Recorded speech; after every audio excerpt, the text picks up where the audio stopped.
नमस्कार दोस्तों, मैं एडवोकेट राजन कुमार प्रसाद आज आपके सामने फिर से उपस्थित हूँ एक नए टॉपिक के साथ।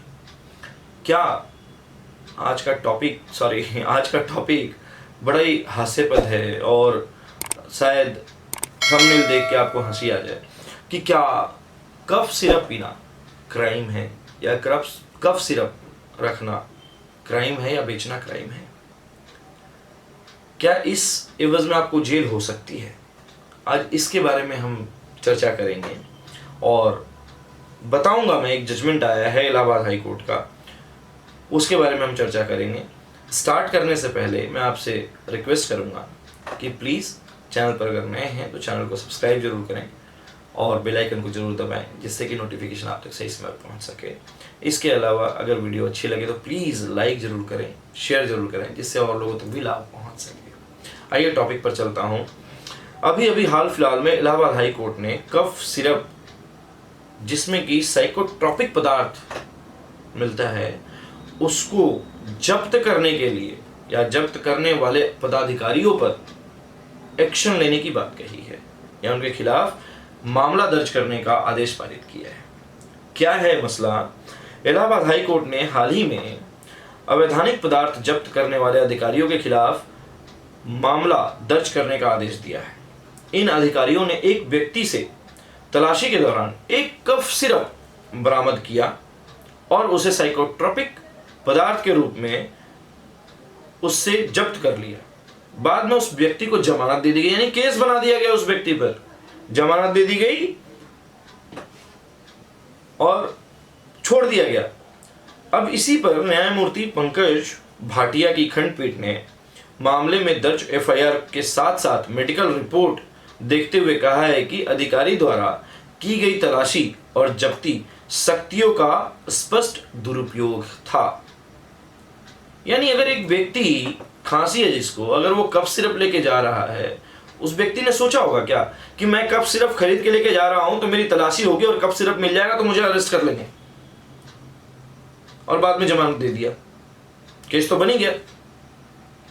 ऐसा एक मसला, मतलब इस तरह का मसला हो गया। हाई कोर्ट ने बकायदा उस अधिकारी के खिलाफ आदेश पारित किया कि उसके खिलाफ मामला दर्ज किया जाए और उस पर कार्रवाई की जाए। पूरा मामला क्या था, मसला क्या था, देखिएगा। एक कार से 100 ml की 1540 बोतलें बरामद हुई। इनमें एक रैपर था, 336 खाली बोतलें और पैकेजिंग कैप युक्त 2 प्लास्टिक बैग जब्त किया गया और 3 लोगों को गिरफ्तार किया गया। ये बोतल जब्त की गई क्योंकि जब्ती पक्षकार ने पाया कि जो दवाएं ले जा रही थी वो नकली दवाएं थी। जब्त की गई दवा के रैपर पर क्लोरफेनिरमाइन मालिक और कोडीन फास्फेट सिरप मैक्सकैफिन लिखा हुआ था। सामग्री को कोडीन फास्फेट पाया गया और यह क्लोरफेनिमाराइन मालिएट के लिए की गई जांच में नेगेटिव पाया गया। एफआईआर में आशंका व्यक्त की गई और दर्ज की गई कि कोडीन के अधिक सेवन से नशा हो सकता है, इसलिए आरोपी के खिलाफ एनडीपीएस अधिनियम के तहत 8-21-22 के तहत मामला दर्ज किया गया। अभियुक्त के वकील ने तर्क दिया कि मामला लापरवाह तरीके को दर्शाता है जिसमें जब्ती पक्षकार द्वारा एनडीपीएस अधिनियम के तहत दिए गए अपने वैधानिक अधिकार का दुरुपयोग करते हुए आवेदन की स्वतंत्रता और अधिकारों का उल्लंघन किया गया।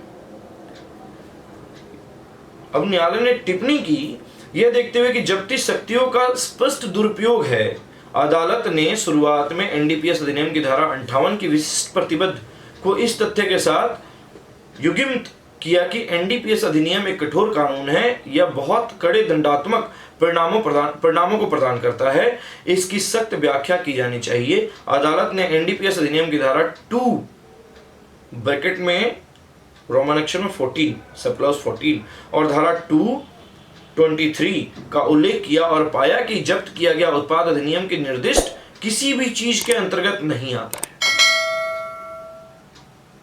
एक एनडीपीएस के तहत किसी व्यक्ति को अरेस्ट कर लेना सिर्फ एक सिरप के रखने से ऊपर आप सबसे पहले देखें कि मतलब एक बोतल, इसमें साफ साफ लिखा गया है, नहीं एक बोतल नहीं, सिरप को ले जाने की वजह से ये चीजें हुई हैं। अब सिंपली ये देख, जब्त की गई दवा होने के बावजूद जब्ती मेमो में जब्ती करने के पहले एक उचित विश्वास बनाने वाली कोई संतुष्टि दर्ज नहीं की गई। यह अधिनियम धारा 42C के तहत जब्ती की शक्तियों के प्रयोग के लिए एक अनिवार्य शर्त है। अदालत ने इस तथ्य को भी ध्यान में रखा कि जब्ती मेमो में केवल एक चीज का उल्लेख किया गया कि कोडीन के अधिक सेवन से नशा हो सकता है। अदालत ने आगे कहा कि निश्चित रूप से एक उचित विश्वास होने के योग्य नहीं है, जिसे धारा 42 के जनादेश के संदर्भ में एनडीपीएस अधिनियम की धारा 58(1)(b) और C के तहत जब्ती करने वाले अधिकारियों द्वारा जब्ती से पहले दर्ज किया जाना आवश्यक है। महत्वपूर्ण रूप से एनडीपीएस की धारा 58 तलाशी, जब्ती या गिरफ्तारी के लिए सजा से संबंधित है। इसलिए न्यायालय ने आरोपी को जमानत देते हुए जब्त करने वाले पक्ष के खिलाफ एनडीपीएस अधिनियम की धारा 58(1)(b) के प्रावधानों के तहत मामला दर्ज करने और कानून के अनुसार कार्रवाई करने का आदेश दिया। कोडीन, सिर्फ इतना लिख देना कि सिरप में कोडीन है और उसको पीने से नशा होता है। कई बार हमने देखा है कि कफ सिरप में कोडीन की मात्रा होती है। क्यों? खांसी की वजह से व्यक्ति सो नहीं पाता या बच्चे सो नहीं पाते हैं, तो उनको हल्की फुल्की उसमें कोडीन की मात्रा दी जाती है, जिससे बच्चों को आराम मिल जाए और उनको नशे में नींद आ जाए। ये बड़ों के साथ भी, हम कोई भी कफ सिरप उठा लें, मैक्सिमम कफ सिरप में कोडीन की मात्रा होती है। तो ये जो किया गया, ये गलत किया गया और कहीं ना कहीं गलत हुआ उन व्यक्तियों के साथ जिनके पास से कफ सिरप मिले, और जबकि कोडीन की मात्रा उसमें थी भी नहीं ज्यादा।